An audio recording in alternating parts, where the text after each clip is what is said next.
All right, we'll go ahead and finish up our afternoon availability here at Watkins Glen International, and joined by the junior motorsports duo of Danica Patrick, who will drive the number 7 GoDaddy.com Chevrolet, and also Ron Fellows, who will drive the number 5 Canadian Tire Chevrolet in our race here. Danica, of course, her first NASCAR stock car race here, has some experience in open wheel, and Ron has run many times here at Watkins Glen in various series, has done very well in the Nationwide Series, having won 3 races here and 3 poles in Nationwide. So welcome to both of you. Thanks for joining us. Danica, why don't you go ahead and start off? No, really, let Ron go first and tell me everything after just learning that. Ron, why don't you anyway, go first and let her know everything. Exactly. Let her know everything. But ladies first. Age before, I don't want to say beauty because that's just in the eye of the beholder. But yeah, you got that covered. Yeah, practice out there today. Of course, starting off on the rain tires. Danica, I know you were out there on the rain tires, and then some people went out on slicks. Well, you know, the series said you had to make one timed lap if you were going to be able to qualify tomorrow. So the idea was it looked like just rain, so we just got out there when nobody was out there and just got it done. Unfortunately, it was the wettest part of the day, so I suppose we could have saved ourselves some cleanup work if we would have just waited. But we went out then at the very end there when it finally dried out enough to put slicks on, and got a few laps. But you know, I still felt like the tires were still coming in, and of course, at that point in time, it was. There was a lot of traffic, and there seemed to be someone always coming out of the pits in front of me, or right at the top of the hill, or something like that, or at the bus stop. So there was always something to maneuver around. But nevertheless, it was still good, given the fact that we are going to go into qualifying tomorrow, and we were going to anyway, to get some laps out there, and you know, get some braking points down and things like that. But you know, wish we'd have had more, of course.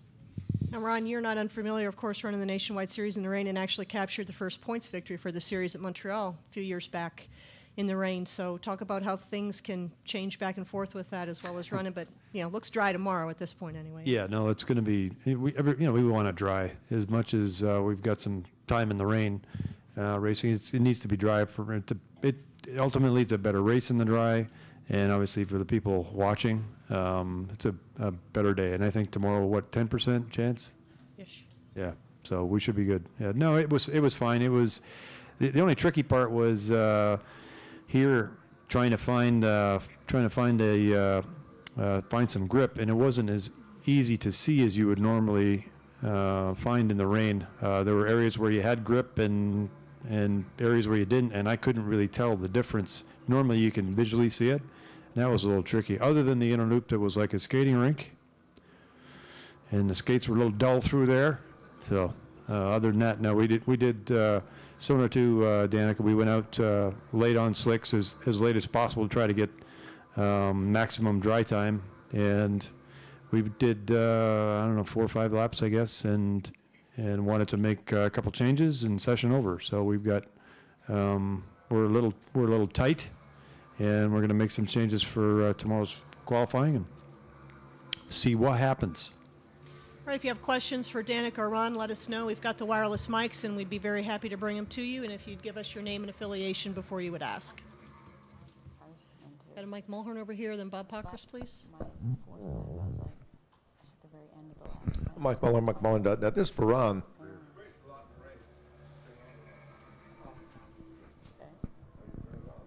I can hear you. So use your outdoor voice. You race a lot in the rain.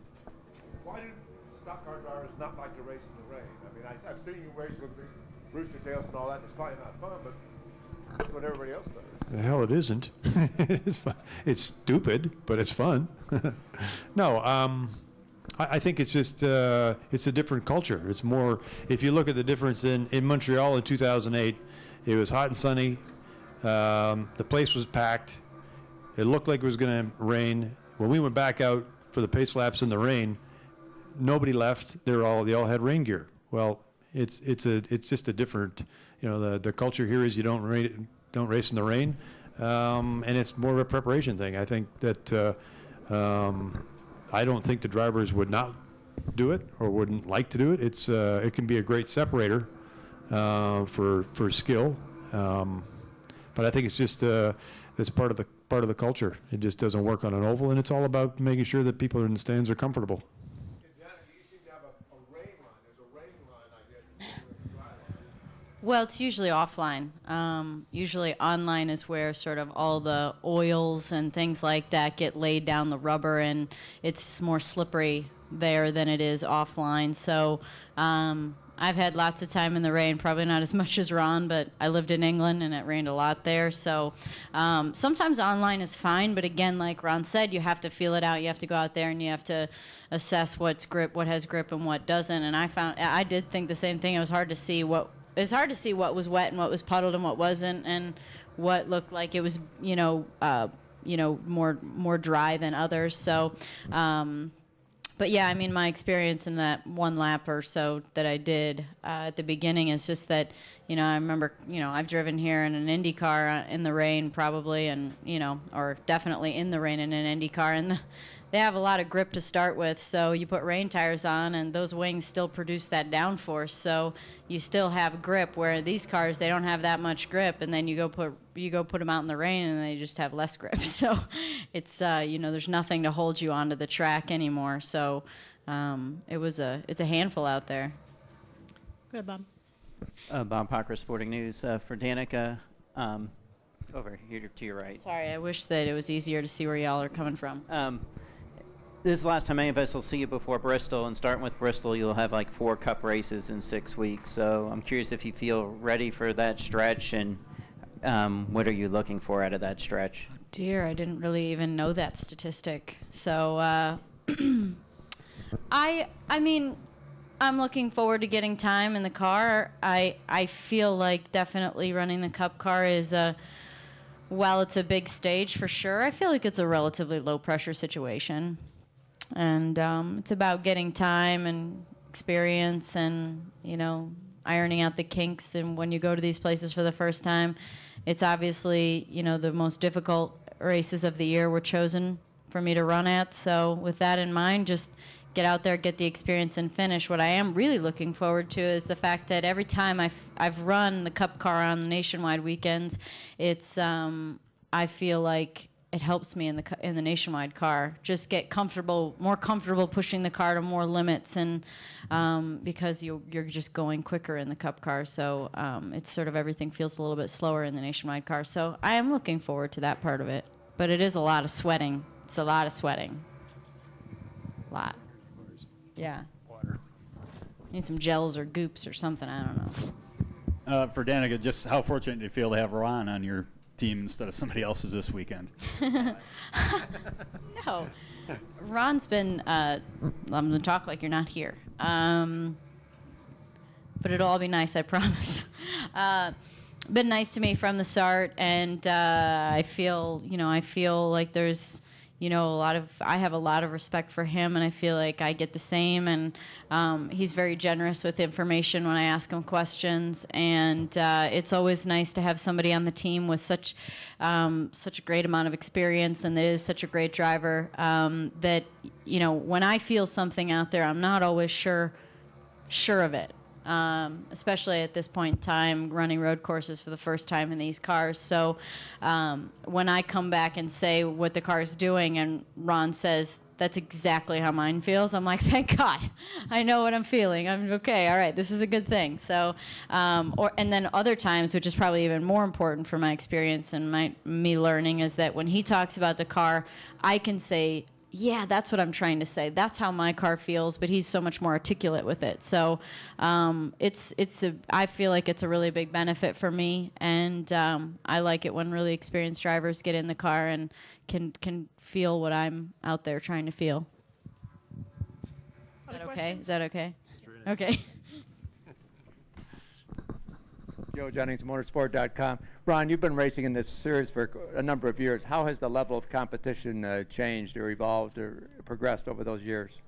Yeah, it's not any different than Cup. What I will say, because we talked about this earlier, the video game generation are a lot more attuned when they come to a road course, and the ability to simulate is a huge advantage, and a lot of the younger drivers are a lot more adaptable. They get up to speed quicker. They may not have the experience, but they seem to get up to speed quicker, and it's never easy for us experienced guys. I was thinking about what you said because I watched that part of the broadcast when you were talking about that, and I don't play video games. I, in fact, suck at them. So, Me too. I feel like kids start so young these days too. My gosh, kids start at like 4 or 5 years old. I started at 10.